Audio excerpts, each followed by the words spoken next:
So we're going to be breaking down my very first tournament as a brown belt. I got promoted 2 weeks ago and competed at Nogi Pans and had the honor of going against the number one guy in my entire division, Chaz Kanaz. He's a brown belt out of Essential Jiu-Jitsu, JT Torres' gym. And going into this, I wanted to show off my guard, but I also wanted to play a little bit of passing, and Chaz's guard really gave me a lot of trouble. I was able to get some elements of my guard passing going, but overall, it was a very tight match up until the end. So we're starting here. I'm kind of in this one knee up, one knee down position that I've been working the past 2 weeks. I injured my left knee, as you can see, a couple weeks before this tournament, and I had to kind of adapt my passing style to it. So I'm trying to stay out of any leg entanglements and not let him get underneath me. But you see he gets me into almost like a 70-30 position here. And my whole goal is to kind of float on top of him and keep him away from my back. So I keep my chest facing towards him. I'm keeping my base, and I'm making sure that I stay safe from any leg locks or back take attempts. And I'm able to pull out of it. And you'll see a lot of his reaction to my outside passing here is to frame and keep away. So that kind of tells me that I need to enter it with a little bit more pressure. So as I enter, you'll notice I step into that kind of almost like a knee slice, but one knee's up, one knee's down, and he gets me caught in this keymaster here.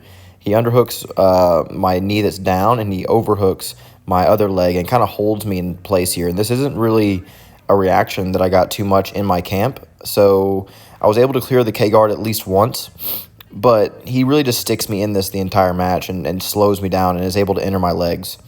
I try to step into headquarters, doesn't really work, so I try to kind of pummel my way out of it, but he does a really good job of entering a false reap.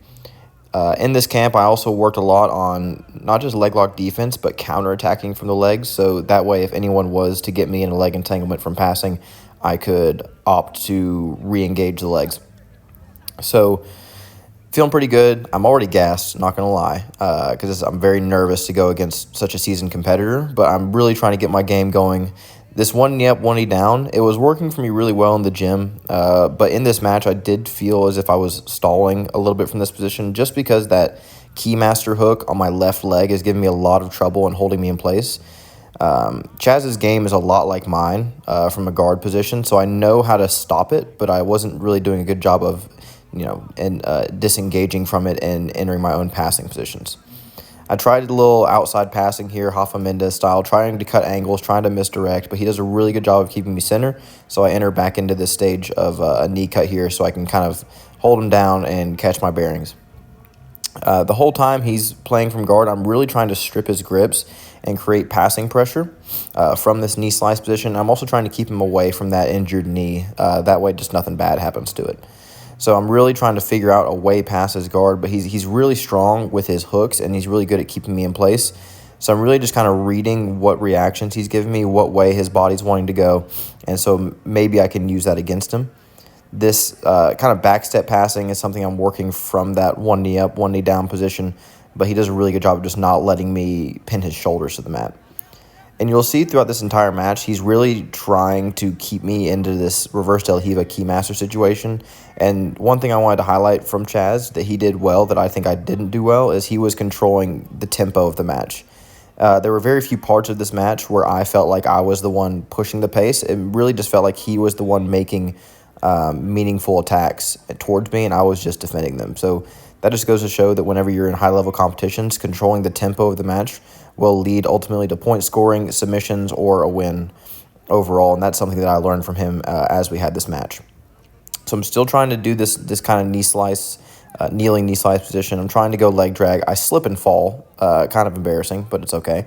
And then from here, I try to get into this leg trap, leg drag, but it puts me back into his false reap, which I could feel was a main part of his game. And again, I'm trying to counterattack the legs. I'm also trying not to let him sweep me, so I disengage, and we go back to the center. Chaz's whole game is that far side K-guard / keymaster and that false reap on the near side leg. And so I'm aware of this, and so I'm trying to just stay out of it and put some form of passing pressure on him. He does a really good job of transitioning from supine to seated and threatening wrestle-ups from the seated position, so I'm really working on getting him to his back and trying to get around his guard. I'm noticing that as I'm putting pressure on him, that's kind of probably what he's used to, training under one of the best pressure passers in the world, JT Torres. So I'm trying to get outside of his legs, but you can see he keeps both of his legs on the outside of my hip, which stops me from moving side to side. So we're back in this Keymaster. I'm looking at the time, making sure I still have a good amount of time to work, and he puts me in close guard. Now, the moment he got me here, I knew that he had worked a lot from this position and that I was going to have to work really hard to get out of it. He does a really good job of breaking down my posture, controlling one arm with an overhook, and threatening inside position with the other arm to go for triangles or sweeps. So I'm really working on just staying disciplined with my head position. I'm trying to feed my arms inside of his elbows so I can get frames to stand up. And I make the mistake of standing up when he has his overhook, and that compromises one leg. Now from here, I could feel that he had done a lot of training from this position, and I could just feel that the flower sweep was coming. Now, I was trying to keep my base, but he had one leg underhooked, so I'm in kind of like an awkward splits position. And I try to stand up again, and he dead orchards me from my stand-up attempt, which ultimately opens up a lot of submission opportunities and this sweep that you're going to see.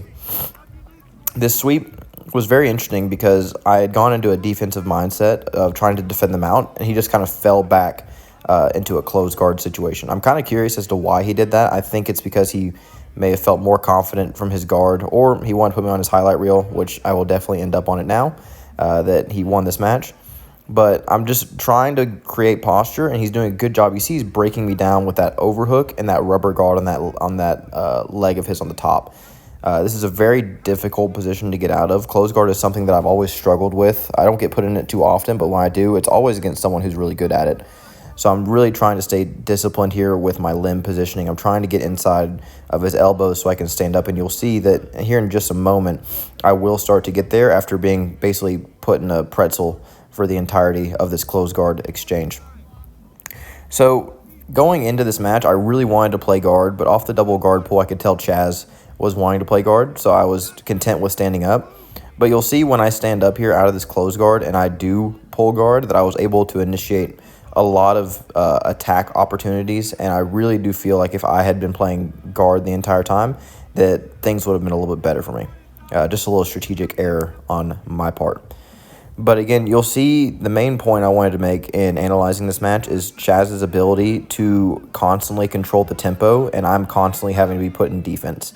Again, very few times in this match did I have the upper hand, and when I did, he did a really good job of nullifying it and getting back into his preferred position, which was that Keymaster. So we'll see here this little quick exchange, 30 seconds left. I pull guard, and I'm trying to make something happen. Throughout the camp, I was working a lot of 1-minute drills where you had to sweep as fast as possible in 1 minute, so I'm trying to create connection but not extend myself so much to where I get past.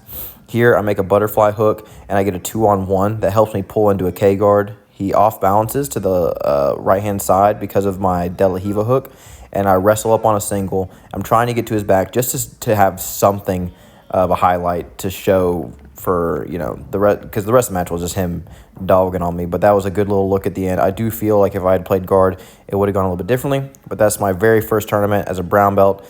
Let me know what you guys think. Let me know if you have anything else you want to see. And give me some comments, criticisms, or critiques in the comments if you see anything. Thank you guys for watching.